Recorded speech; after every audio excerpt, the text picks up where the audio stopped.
share ko lang, bumili pala kami ngayon ng lens for my M50 Canon. The Tokina 11-16 F.2.8. This one. Ito yung gamit ko ngayon. Ang napapansin ko lang dito, medyo may konting sound siya every time magfo-focus siya. Tapos, bumili rin kami nitong speed booster. Yan. Yung brand niya is Viltrox.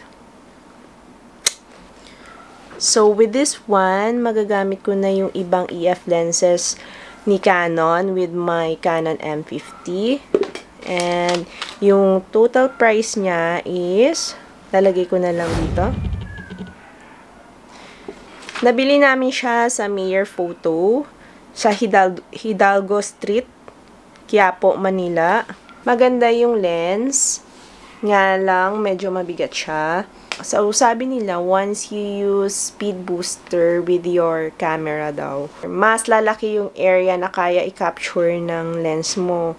Tapos, sabi nila, with this one, mas gaganda yung quality ng pictures and ng videos mo. So, wala lang, na-share ko lang. So, by the way, share ko din, dumating na yung order ko from, I forgot kung sa Lazada or sa Shopee. Lalagay ko na lang sa description box below. It's a butter highlighter from Physicians Formula. This one. Maganda raw to sa mga merong eczema like me.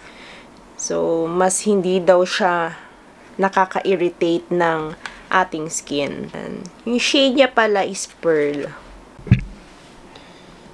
So, ito siya. Yan. Okay. Yung amoy niya parang coconut. Bango. Tapos, ito naman yung yan.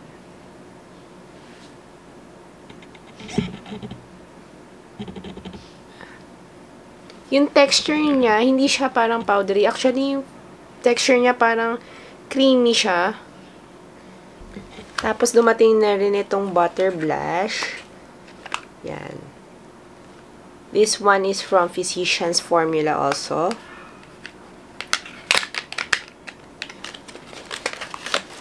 So, yeah, ito siya.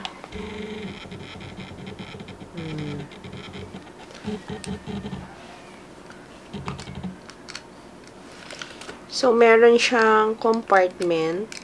This one. Ito yung applicator nila. Yan.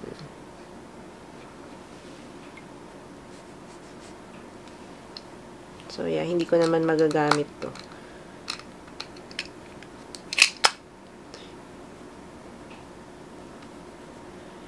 Yung texture niya, parehas din sa highlighter. May pagka-creamy siya. Ha? How's your school? What's your school? How's your school, baby? How's your school?